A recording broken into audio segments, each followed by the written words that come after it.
اعلی حضرت مفتی اعظم حجت الاسلام بریلی تجھے سلام۔ السلام علیکم ورحمۃ اللہ تعالی وبرکاتہ۔ مرکز اہل سنت جامعہ رضویہ منظر اسلام کے یوٹیوب چینل ہم سبق درس نظامی میں آپ کا خیر مقدم ہے۔ پیارے بچوں، جنہوں نے اب تک ہمارے چینل کو سبسکرائب نہیں کیا ہے وہ ضرور سبسکرائب کر لیں اور بیل آئیکن یعنی گھنٹی بھی بجا دیں تاکہ ہر ویڈیو کی نوٹیفیکیشن اطلاع اپلوڈ کرتے ہی آپ تک پہنچ جائے، اور اپنے ساتھیوں سے بھی شیئر کریں، شیئر کرنا نہ بھولیں تاکہ ان کو بھی فائدہ حاصل کرنے کا موقع ملے، اور بات پسند آئے تو لائک بھی کیا کریں اور اپنے قلبی تأثر کو ضرور کمنٹ کر کے بتائیں۔ بسم اللہ الرحمن الرحیم۔ وَلَمَّا كَانَ مَذْهَبُ جُمْهُورِ الْمُحَدِّثِينَ وَالْمُتَكَلِّمِينَ وَالْفُقَهَاءِ أَنَّ الْإِيمَانَ تَصْدِيقٌ بِالْجِنَانِ وَإِقْرَارٌ بِاللِّسَانِ وَعَمَلٌ بِالْأَرْكَانِ أَشَارَ إِلَى نَفِيِّ ذَلِكَ بِقَوْلِهِ فَأَمَّا الْأَعْمَالُ أي الطاعات فهي تتزايد في نفسها والإيمان لا يزيد ولا ينقص إلى آخر العبارہ۔ آج کے سبق میں صاحب شرح عقائد مصنف علیہ رحمت و رضوان کے آنے والی عبارت کی توضیح کرتے ہیں اور اس کا ربط بیان کرتے ہیں۔ پہلے فرماتے ہیں کہ ماقبل میں جب آپ نے یہ سمجھ لیا اور یقین کر لیا کہ ایمان تصدیق قلبی کا نام ہے صرف اور صرف، اور ایمان بسیط ہے اشاعرہ کے نزدیک اور فقہا میں احناف کے نزدیک، تو اب آپ نے یہ سمجھ لیا کہ ایمان بسیط ہے، تصدیق قلبی کا نام ہے، تو یہاں پر کچھ دیگر اشاعرہ کے سوا جو متکلمین ہیں، متکلمین اشاعرہ کے ماں سوا وہ لوگ ہیں، چاہے وہ معتزلہ ہوں، چاہے خوارج ہوں یا کوئی اور، ان لوگوں کو متکلمین کہا جاتا ہے کہ جن کی گمراہی، جو گمراہ ہو گئے، جو حد ضلالت تک پہنچ گئے، وہ لوگ متکلمین کہلاتے ہیں۔ سمجھے نہیں؟ ورنہ تو اشاعرہ و ماتریدیہ ہیں۔ تو یہاں پر جمہور اشاعرہ اور فقہا میں احناف، ان کا مذہب یہ ہے کہ ایمان بسیط ہے اور اس کا کوئی رکن نہیں ہے۔ امام شافعی علیہ رحمت و رضوان نے ایمان کا رکن اعمال کو قرار تو دیا لیکن نفس ایمان کا نہیں بلکہ کمال ایمان کا رکن قرار دیا ہے۔ اس کے برخلاف جمہور محدثین، متکلمین اور فقہا، محدثین اور متکلمین و اشاعرہ کے سوا مراد ہیں، اس سے فقہا میں احناف کے سوا مراد ہیں۔ ان کا یہ کہنا ہے کہ ایمان جس طریقے سے تصدیق کا نام ہے ویسے ہی اقرار باللسان اور عمل بالارکان یہ بھی ایمان کا رکن ہے۔ یہ بھی کیا ہے؟ ایمان کا رکن ہے۔ یعنی ان کے نزدیک ایمان مرکب ہے 3 جزوں کا، 3 جزوں سے مرکب ہوتا ہے: تصدیق، اقرار اور عمل، تینوں کا مجموعہ کیا ہے؟ تو ان کے نزدیک ایمان بسیط نہیں ہے بلکہ مرکب ہے، اور ہر رکن ایمان کا جز ہے۔ بات سمجھ میں آئی؟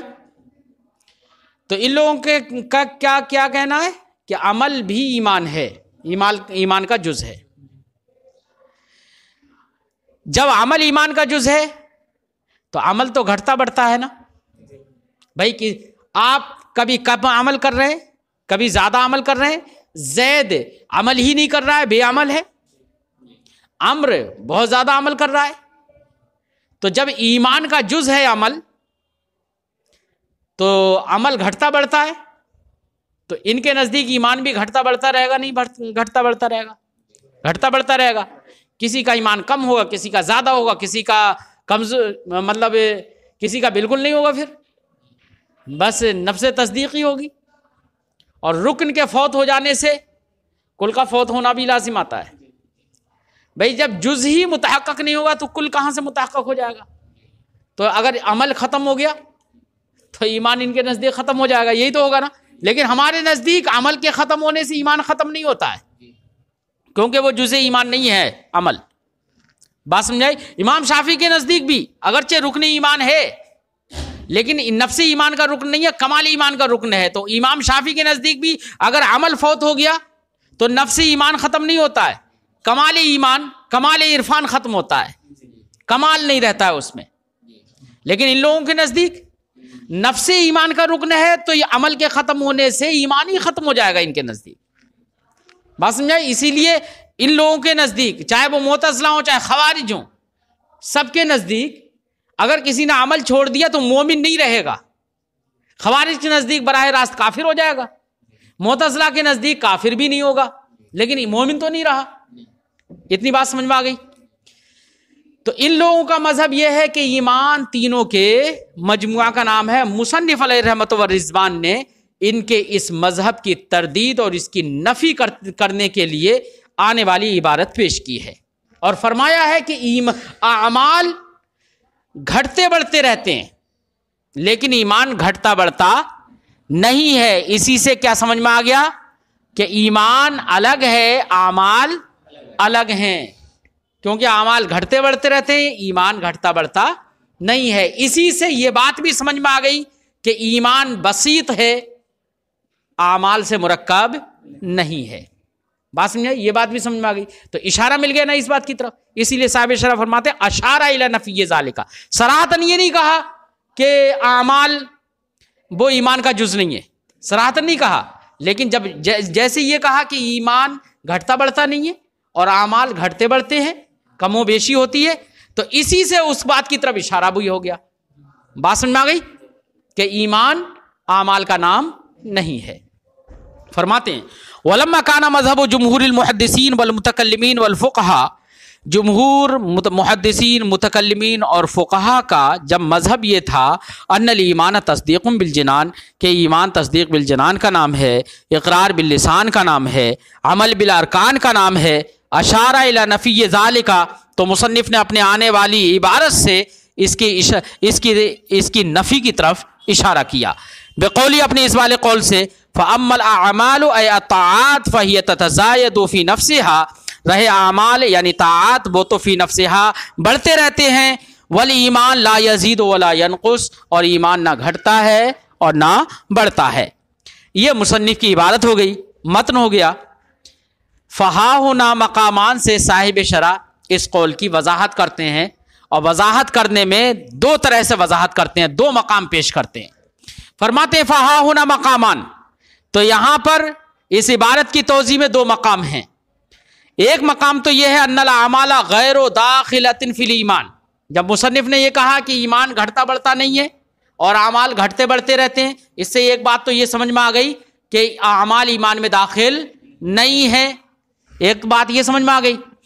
اور دوسری بات مصنف نے یہ بھی بتا دی کہ حقیقت ایمان اس میں کمی بیشی ہوتی نہیں ہے اور اعمال میں کمی بیشی ہوتی ہے.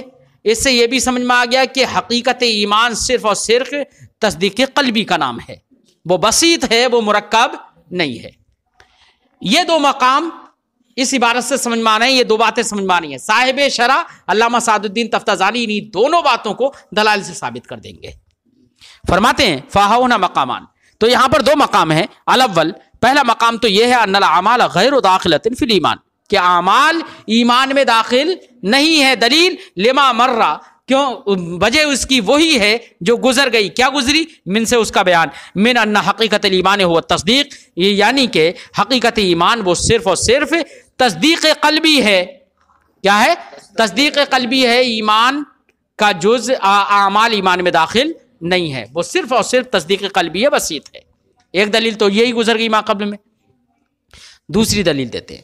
دوسری دلیل کا خلاصہ یہ ہے, فرماتے ہیں کہ کتاب, سنت, کے اندر بہت ساری عبارتیں ہیں، نصوص ہیں، جن میں اعمال اور ایمان دونوں کو اس طرح سے بیان کیا گیا، عطف کر کے۔ کس سے عطف کر کے بیان کیا گیا ہے۔ جیسے ان الذین آمنوا وعملوا الصالحات، وہ لوگ جو ایمان لائے اور نیک کام کیے، تو دو وعملوا الصالحات میں عملوا الصالحات اس کا عطف ہوا آمنو پر، اور واو کے ذریعے سے عطف کر دیا گیا نا، تو عطف کیا گیا نا۔ دو چیزیں کبھی بھی یاد رکھنا، ایک جز کا عطف کل پر نہیں ہوتا ہے، ایک جز کا عطف، اور نہ ہی نفس شے کا عطف نفس شے پر ہوتا ہے۔ اور یہاں پر عمل کا عطف کیا جا رہا ہے ایمان پر۔ یہ عطف یہ بتا رہا ہے کہ اعمال ایمان میں داخل نہیں ہے، بلکہ اعمال ایمان کے مغائر ہیں ذاتن، اعمال ایمان کے مغائر ہیں ذاتن، یہ بتاتا ہے۔ کیوں؟ اس لیے کہ عطف یہ تقاضا کرتا ہے کہ معطوف علیہ کا غیر ہے ذاتی اعتبار سے، ہے نا۔ جاء زید و عمر، زید آیا اور عمر آیا، تو یہ عطف نے کیا بتایا کہ مجیت میں زید بھی شریک ہے، عمر بھی شریک ہے، اگرچہ زید اور عمر ذاتن الگ الگ ہیں، یہ تو بتایا نا۔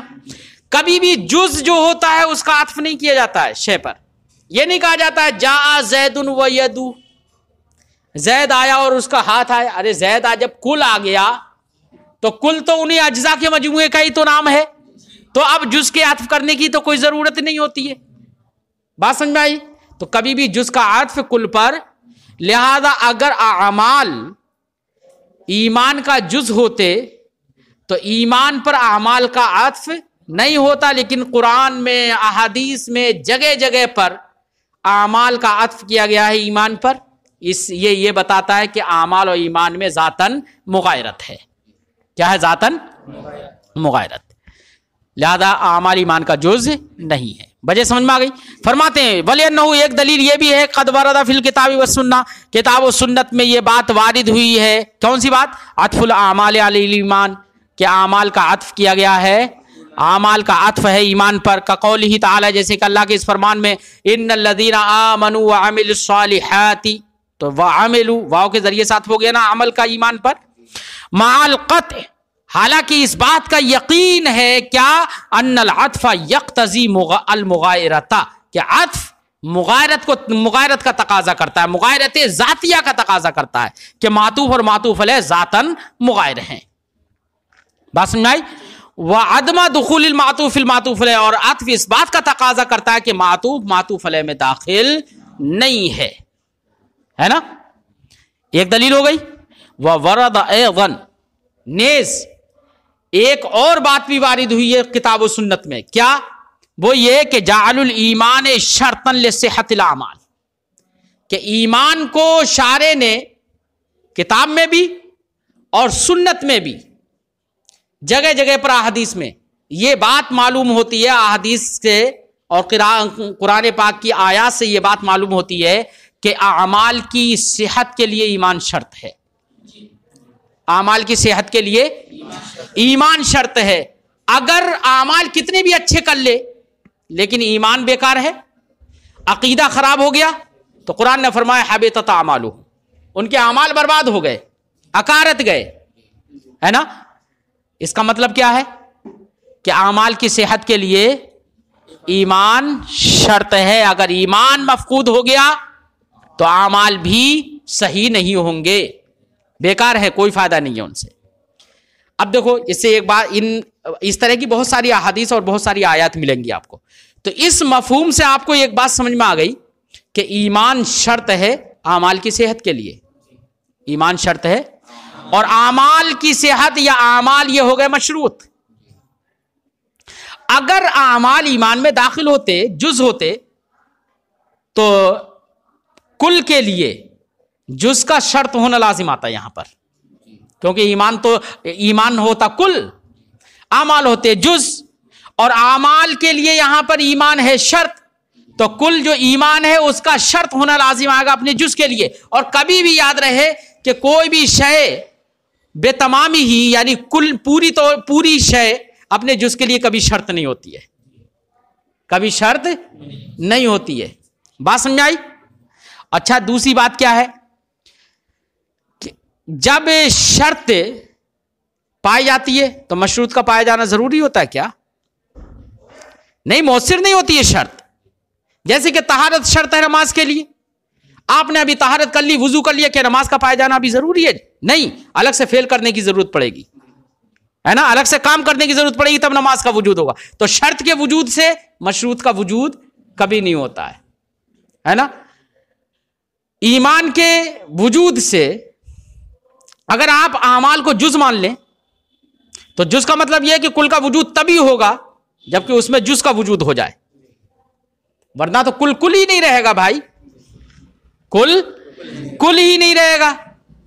تو شرط کے وجود سے مشروط کا وجود ضروری نہیں ہوتا ہے، اور آپ نے جز مان لیا یہاں پر اور پھر اس کو بنا رہے ہیں شرط. تو لازم یہ آئے گا کہ جیسے کل کا وجود جز کے بغیر نہیں ہوتا ہے، تو لازم آئے گا یہاں پر بھی شرط کا وجود بغیر مشروط کے نہیں ہو پائے، حالانکہ یہاں پر ہوتا ہے. تو یہ بھی خرابی لازم آئے گی نہیں آئے گی؟ ہاں، اس لیے یہ نہیں کہا جا سکتا کہ اعمال ایمان کا جز ہیں. فرماتے ہیں وورد ایضا نیز یہ بات بھی وارد ہوئی ہے جعل الایمان شرطا لصحت الاعمال کے اعمال کی صحت کے لیے ایمان کو شرط قرار دیا گیا ہے. کما فی قولی تعالی، جیسے کہ اللہ کے اس فرمان میں ومن یعمل من الصالحات من ذکر او انثى وهو مؤمن،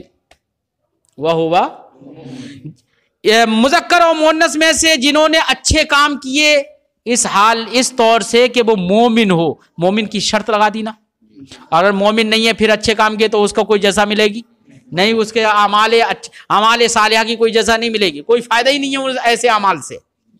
اس کا مطلب اعمال کی صحت کے لیے ایمان شرط ہے نا.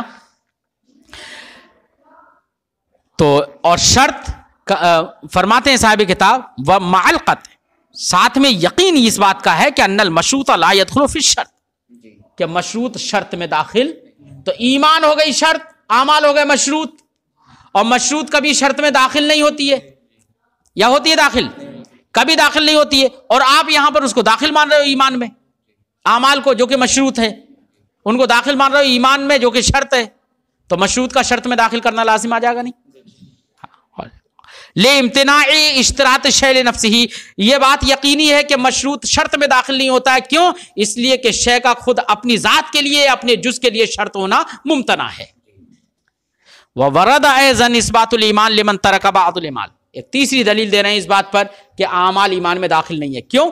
اس لیے کہ جن لوگوں نے اعمال چھوڑ دیے اور بدعملی کر لی یا بے عملی کر لی، مثلا نماز چھوڑ دی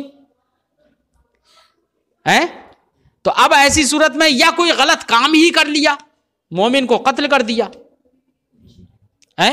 تو عمل تو دیکھو چھوڑ دیا اس نے، ترک عمل ہو گیا. اگر عمل ایمان کا جز ہوتا تو جز کے فوت ہونے سے کل کا فوت ہوتا ہے نہیں ہوتا ہے؟ ہوتا ہے.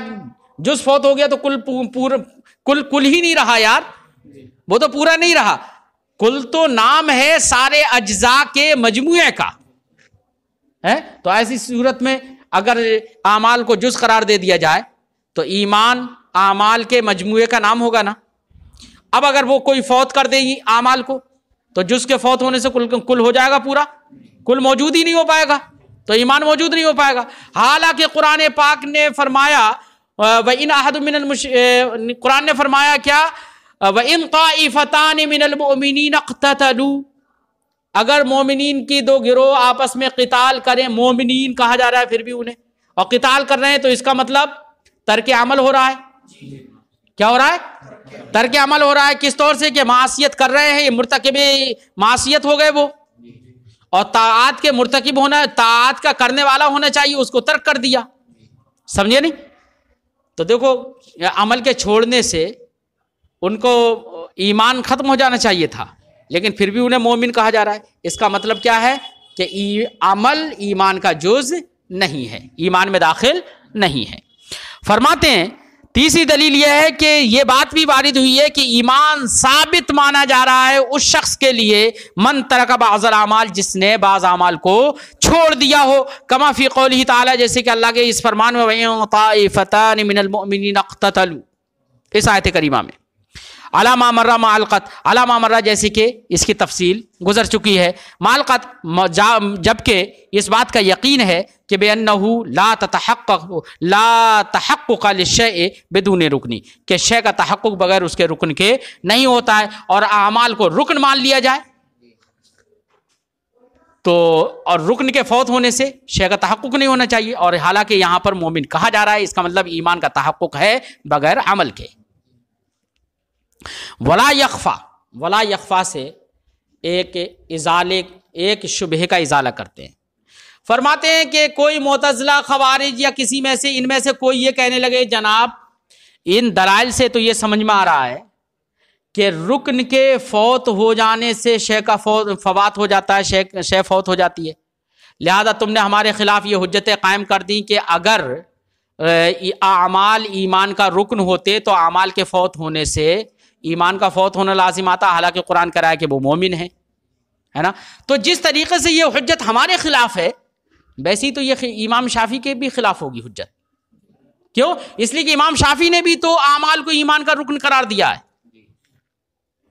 تو ان کو آپ کیوں گمراہ نہیں کہتے؟ اعتراض سمجھ میں آ گیا نا۔ جواب کا خلاصہ یہ ہے کہ جناب یہ آیات جو ہم نے جو دلیلیں قائم کی ہیں، یہ دلیلیں صرف اور صرف تمہارے ہی خلاف حجت ہیں، امام شافعی کے خلاف حجت نہیں ہے۔ کیوں؟